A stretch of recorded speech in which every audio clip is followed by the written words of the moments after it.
Bien-aimés, je vous salue dans le nom puissant et glorieux de notre Seigneur Jésus-Christ. Avant d'entrer dans le vif du sujet, j'aimerais dire une prière.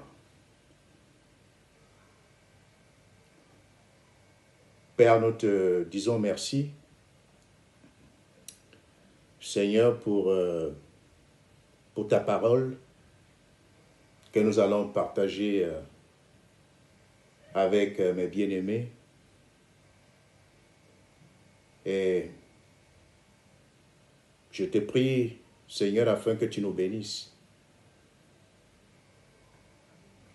Bénis celui qui exhorte et ceux qui sont exhortés.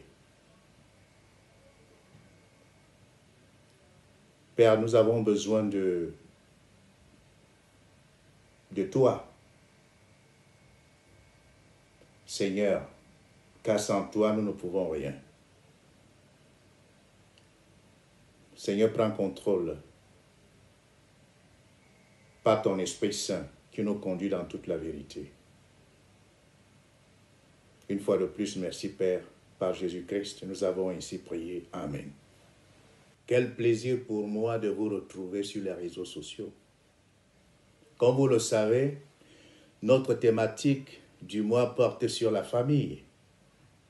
Et j'aimerais donc à cette occasion, à l'instar de mes chers collègues pasteurs, apporter ma modeste contribution à l'édification et à la bénédiction de nos chères familles au moment où nous traversons une grande tempête avec la crise sanitaire qui touche tout le monde entier et donc les familles du monde entier sans exception.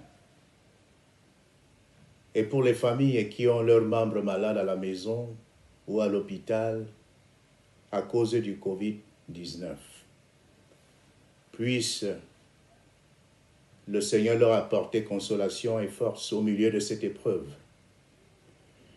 Que le Dieu de bonté et de miséricorde puisse davantage manifester ses bontés infinies envers l'humanité tout entière et apporter sa guérison divine dans les familles qui souffrent et qui désespèrent. Bien-aimés, le titre de cette exhortation est « La famille à l'heure de l'épreuve mondiale ». Tout d'abord, j'aimerais lire pour nous en Éphésiens chapitre 3, versets 14-15. La Bible dit « À cause de cela, je fléchis les genoux devant le Père, duquel tire son nom toute famille dans les cieux et sur la terre. » Nous allons aussi lire en Genèse chapitre 12 et verset 3. Je bénirai ceux qui te béniront et maudirai ceux qui te maudiront. Et toutes les familles de la terre seront bénies en toi. Ces Écritures nous enseignent clairement que toutes les familles de la terre, toutes confondues, sont issues de Dieu. Il n'y a aucune famille sur terre qui ne soit connue de Dieu. Parce que la famille est une institution divine dans le but d'accomplir les desseins de Dieu sur la terre. Selon la pensée de Dieu, la famille, elle, est la cellule indispensable au bon développement d'une société équilibrée.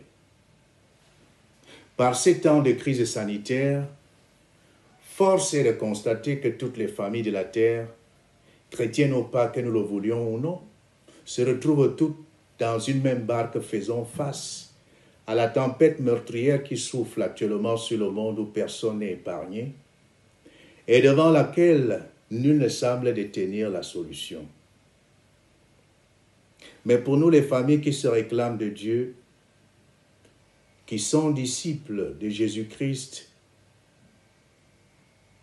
dans quel état d'esprit sommes-nous? Le moral est-il bon? Bien-aimé, je ne sais pas si tu as perdu le sommeil parce que tu te trouves débordé par les événements de ces derniers jours. ou parce que tu es focalisé sur un avenir qui semble sombre et peu prometteur, et tu es inquiet pour cela.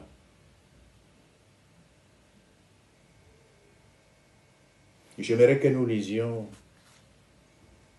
en Matthieu chapitre 8, versets 23 à 26. Il monta dans la barque et ses disciples le suivirent.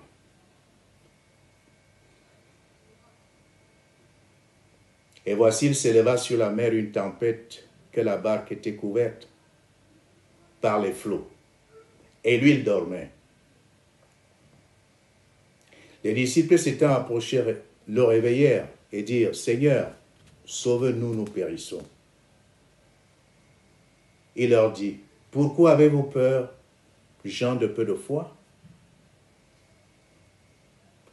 Alors il se leva, menaça les vents et la mer, et il y eut un calme.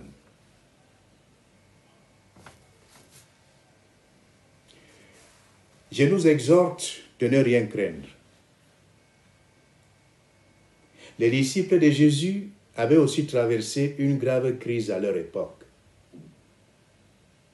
Bien que ce ne soit pas une crise de la même nature que la nôtre, mais elle était tout aussi dangereuse et meurtrière que celle que nos familles sont en train de traverser aujourd'hui. Pensez aux disciples avec Jésus à bord de la barque. Lorsqu'une tempête éclate, les disciples sont pris de panique lorsqu'ils réalisent qu'ils pourraient tous perdre la vie si rien n'était fait. Mais alors souvenons-nous de ce que Jésus avait dit à ses disciples. « Pourquoi avez-vous peur ?»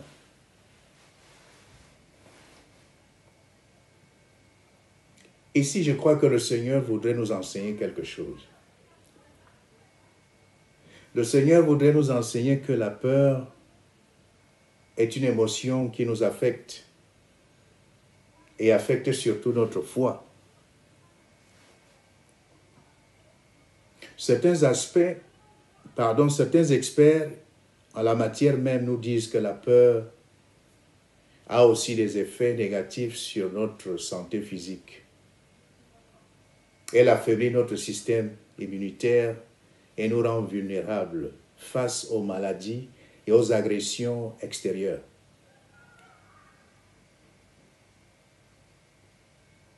Et donc, ne laissons pas la peur s'installer dans nos familles, surtout la peur de l'après-crise avec tout ce qui s'est dit et ce qu'on voit, à savoir ce qui va se passer. Est-ce qu'on va perdre son travail, ses revenus? Et au lieu de s'attendre à Dieu, nous nous fions aux circonstances et aux hommes. C'est pourquoi nous allons apprendre et imiter en quelque sorte notre Seigneur Jésus dans sa lecture et sa réaction face à la situation qu'il devait affronter lui et ses disciples à cette époque-là. En dépit de la tempête, j'ai une incroyable bonne nouvelle pour nous. Jésus se trouve dans la barque avec chaque famille. Jésus se trouve dans la barque avec chaque famille qui a cru en lui et qui fonctionne selon Dieu. Donc nous n'allons rien craindre. Soyons conscients que Jésus se trouve dans la barque avec nos familles. Soyons conscients que Jésus-Christ se trouve dans la barque avec chacune de nos familles. De ces récits bibliques dans les évangiles, nous pouvons avoir deux attitudes. Soit nous reproduisons les mêmes erreurs qu'ont fait les disciples qui étaient dans la barque avec Jésus en adoptant leur réaction, qui plus tard devait faire l'objet d'un doux reproche de la part de Jésus, lorsqu'il leur dit « Pourquoi avez-vous peur, gens de peu de foi ?»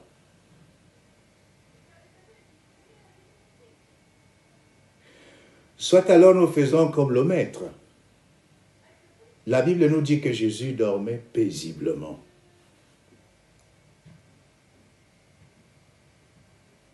Et regardez quel contraste. Il jouissait d'une bonne qualité de sommeil pendant que d'un côté la tempête faisait rage autour de lui.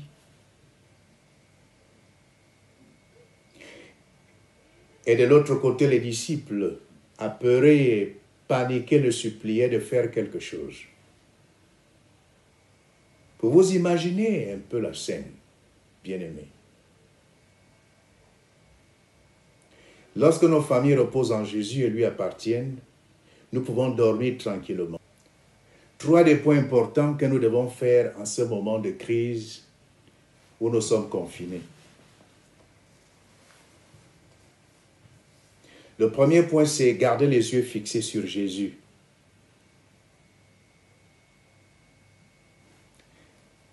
Le deuxième point, c'est nourrir continuellement notre foi.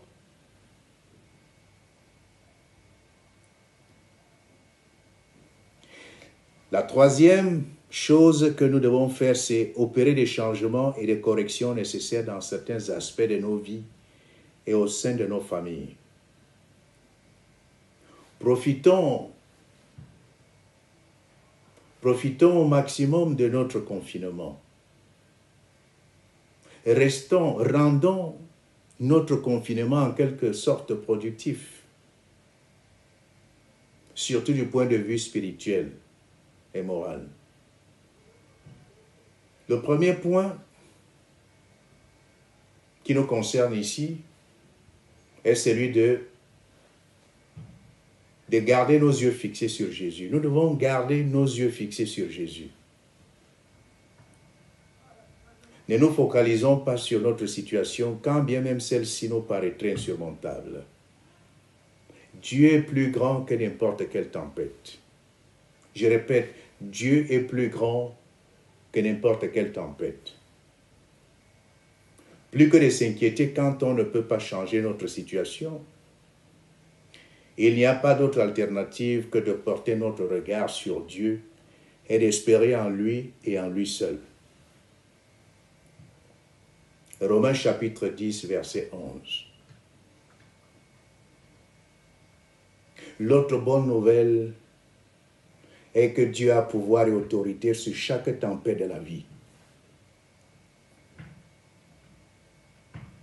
Je répète, Dieu a pouvoir et autorité sur chaque tempête de la vie.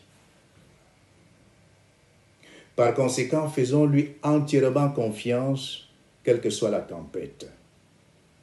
Quelles que soient les eaux et les vagues qui pourront venir contre nos familles, restons sereins. Nous devons croire qu'il est capable de guider nos familles à travers la crise dans laquelle elles peuvent naviguer. Jésus, certes, ne nous a jamais donné la garantie que nous n'aurions pas de tempête ni de crise dans nos vies. Mais il a promis être avec nos familles tous les jours. Dieu nous a délégué son autorité et son pouvoir pour en faire usage en cas de besoin. Nous avons pour cela Luc chapitre 10, verset 19.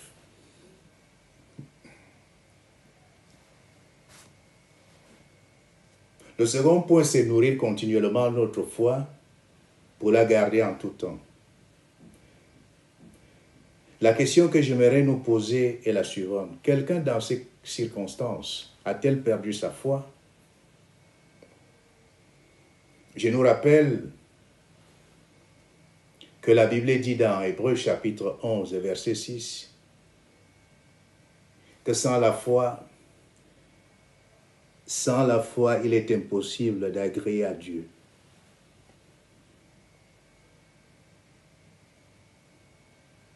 Si quelqu'un a perdu sa foi dans les circonstances actuelles, qu'il demande à Dieu de fortifier sa foi.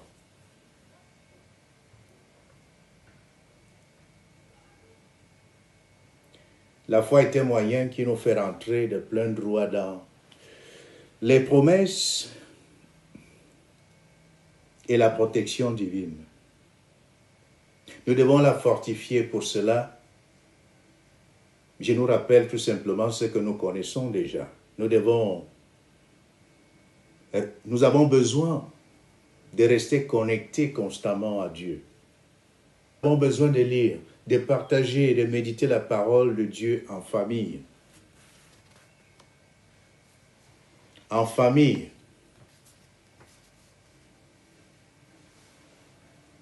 Nous devons jeûner s'il le faut, en famille.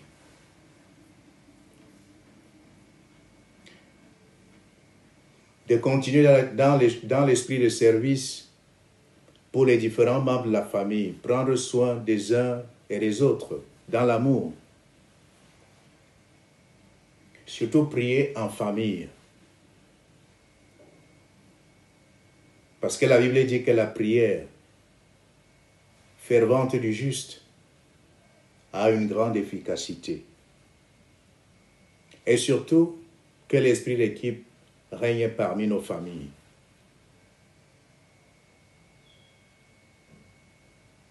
Le troisième point, c'est opérer des changements et faire des corrections nécessaires dans certains aspects de nos vies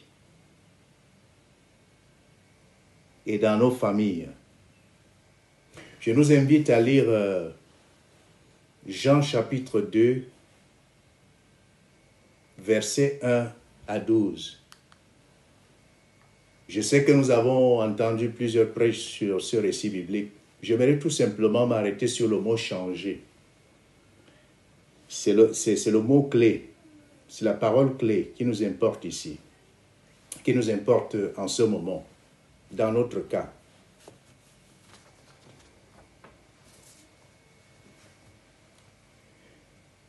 Nous rêvons et aspirons à un changement dans nos familles, dans nos vies, dans notre communauté. L'histoire biblique raconte que Jésus avait changé l'eau en vin. Fais-lui confiance et il fera le changement dont tu aspires. Aucun changement qui nous rend meilleurs, fût-il difficile, ne résiste à Jésus.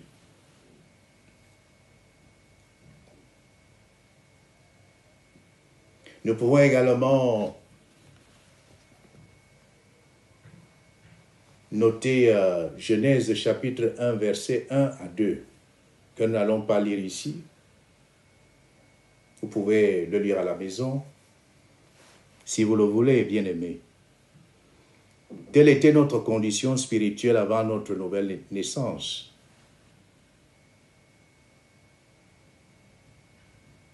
C'est lui seul qui a le pouvoir d'opérer de grands changements authentiques et profonds dans nos vies, sur nos familles, nos épouses, nos époux, nos enfants, le but final étant que nos familles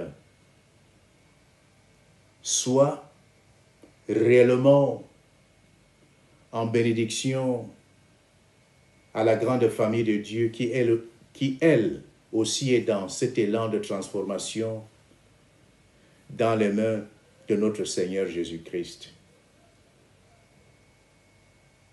La Bible déclare dans Éphésiens chapitre 5, verset 27, « Il viendra chercher une église glorieuse, sans tache, ni ride, ni rien de semblable, mais sainte et irrépréhensible. » Bien-aimés, refusons la pandémie de la peur dans nos familles. Focalisons-nous et identifions les changements possibles auxquels nous aspirons. Croyons en lui et laissons tout entre ses mains. Et pour terminer, bien-aimés, prions. Seigneur, ta parole est sortie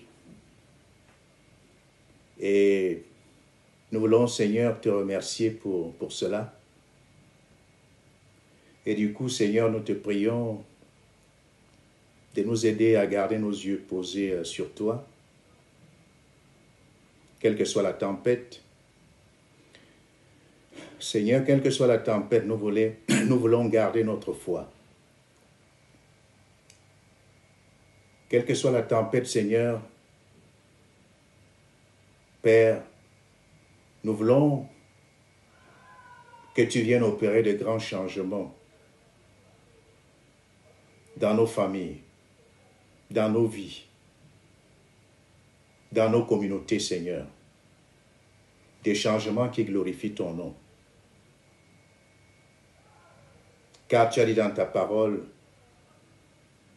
vous connaîtrez la vérité vous affranchira.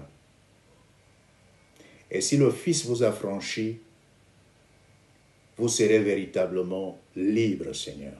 Merci. Merci, Père, une fois de plus, pour la bénédiction que tu as déversée dans nos cœurs et dans nos vies. Et merci aussi pour la vie pour l'éternité. Par Jésus-Christ, nous avons ainsi prié. Amen. Bien-aimés, je vous aime de tout cœur et je ne peux que vous dire au revoir. Bon début de semaine et à bientôt. Demeurons tous bénis. Au nom de Jésus-Christ, amen.